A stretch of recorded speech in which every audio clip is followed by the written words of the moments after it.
6h33 a gente tem notícia sobre elas, as emendas parlamentares, Ariane Bittencourt.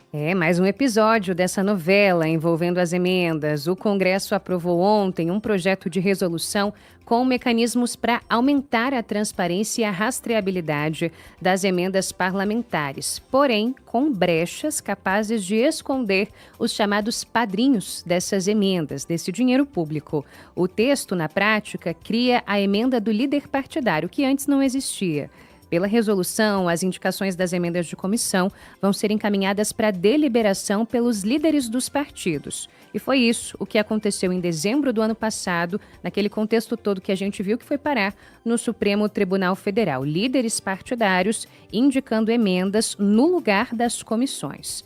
Para o ouvinte lembrar, em dezembro passado, 17 líderes de partidos e do governo assinaram um ofício sigiloso que foi enviado à Casa Civil. Era uma carta com uma planilha de mais de 180 páginas, mais de 5.400 emendas parlamentares, somando, no fim das contas, mais de 4 bilhões e 200 milhões de reais. Esse ofício inicialmente foi revelado pela revista Piauí.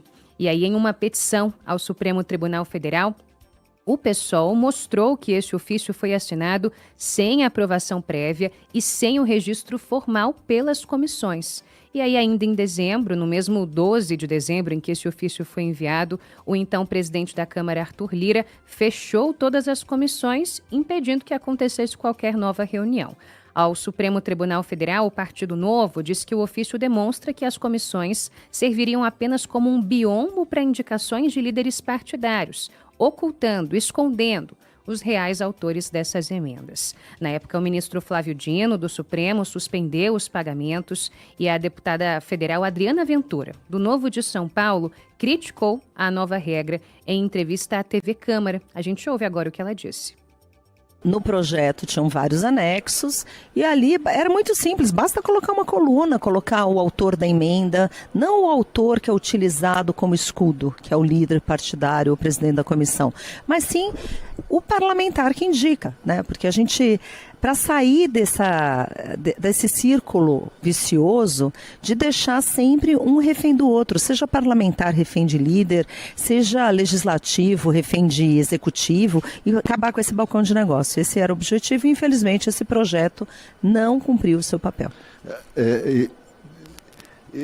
Essa questão, essa insatisfação diz respeito basicamente às emendas de bancada. Não. Essa diz respeito às emendas de comissão. Emendas de comissão, Emendas de comissão, porque, infelizmente, as emendas de comissão agora criaram uma figura que não tem na nossa Constituição, né? Que emendas de lideranças partidárias, os líderes vão resolver. Então, você está na Comissão de Saúde e os líderes vão resolver. Ali é uma comissão temática, deveria cuidar da saúde e as emendas deveriam ser destinadas para a saúde. A mesma coisa é a educação. Tem parlamentares na Comissão de Educação que entendem de educação, votam educação e deveriam destinar emendas para a educação. Então, já misturaram um monte de coisa e os líderes partidários agora vão mandar uma lista. Dizem que vai ter uma ata, mas eu quero saber o nome de cada parlamentar, com o valor que está destinando e se tem todos os parlamentares aí. Porque é prática aqui, e isso o orçamento secreto já mostrou, que tinham listas e listas, ninguém sabe quanto cada parlamentar indica, porque isso é secreto propositalmente. Porque tem parlamentar que indica valores exorbitantes e outros que não indicam nada. Isso sendo do mesmo partido, do mesmo estado, não tem lógica nenhuma, porque é um balcão de negócio. Muito bem, é um assunto que a gente sempre faz questão de acompanhar e atualizar, porque quando a gente fala de emendas parlamentares, a gente fala de dinheiro público, dinheiro nosso, que está sendo indicado e que a gente precisa entender para onde está indo, de quanto dinheiro a gente está falando, se esse dinheiro está sendo ou não aplicado, enfim. O Rafael Tebas está com a gente aqui nos estúdios em Brasília, ele que está acompanhando de perto também essa história envolvendo as emendas e tem mais informações sobre o assunto. Tebas, bom dia, bem-vindo. Bom dia Ariane, bom dia Diego, bom dia para você, ouvinte da Nova Brasil, nessa sexta-feira. Eu estava ontem no Congresso Nacional e o interessante é que o clima por lá, né, era de, hoje vai ser o último capítulo dessa história. Só que com essa decisão da criação da emenda de líder partidário, como você muito bem explicou, Ariane, né, a sensação no final foi de que, olha, a gente acha que deveremos ter mais capítulos ainda dessa história, inclusive na esfera do direito. É muito possível que ainda o STF seja provocado em relação a essa história das emendas parlamentares, porque na prática a decisão oculta os parlamentares que repassam as verbas relacionadas às emendas parlamentares. Então, de fato, a decisão do Flávio Dino do ano passado, ela pode ainda ser questionada no próprio Supremo Tribunal Federal. Inclusive ontem, vale muito passar essa informação, o ministro Flávio Dino do STF chegou a comentar rapidamente a decisão do Congresso Nacional,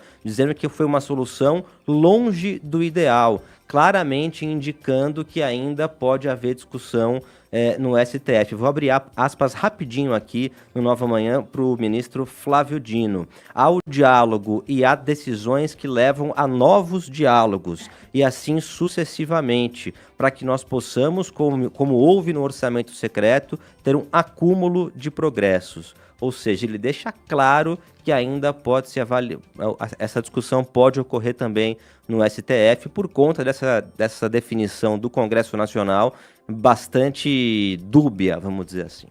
Tebas, Ariane, você ouvinte, eu fico pistola com esse assunto das emendas parlamentares, não vou querer me alongar muito, mas só dizer para o nosso ouvinte que talvez fique se perguntando, a gente aqui noticiando, emendas parlamentares, mas que história é essa?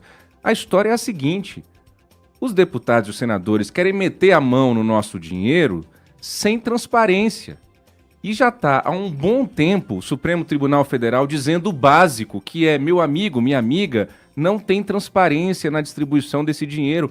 Isso é o básico, e até parece piada a gente estar falando sobre isso aqui tantos meses depois dessa novela toda ter iniciado, Ari e Tebas.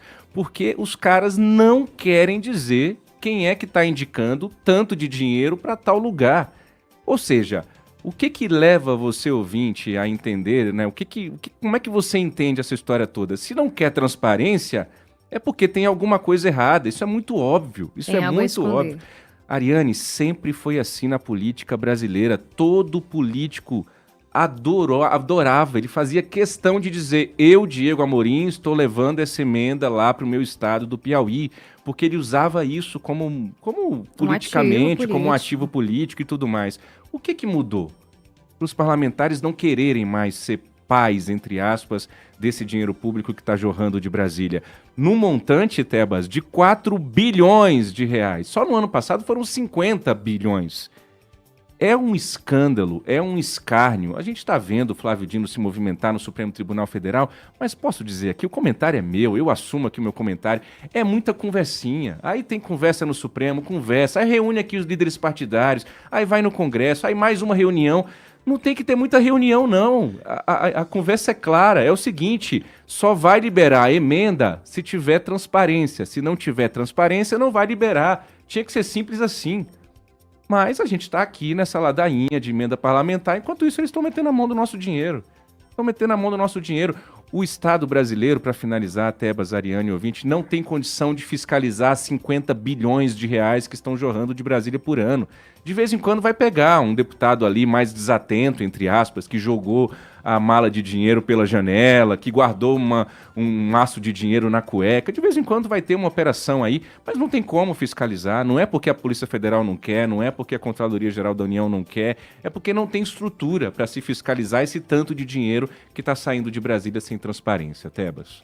Realmente é muito dinheiro e você está coberto de razão, Diego. A gente vai continuar acompanhando no Congresso Nacional os desdobramentos, não só no Congresso, como também no Supremo Tribunal Federal, dessa história do orçamento secreto ou das emendas parlamentares.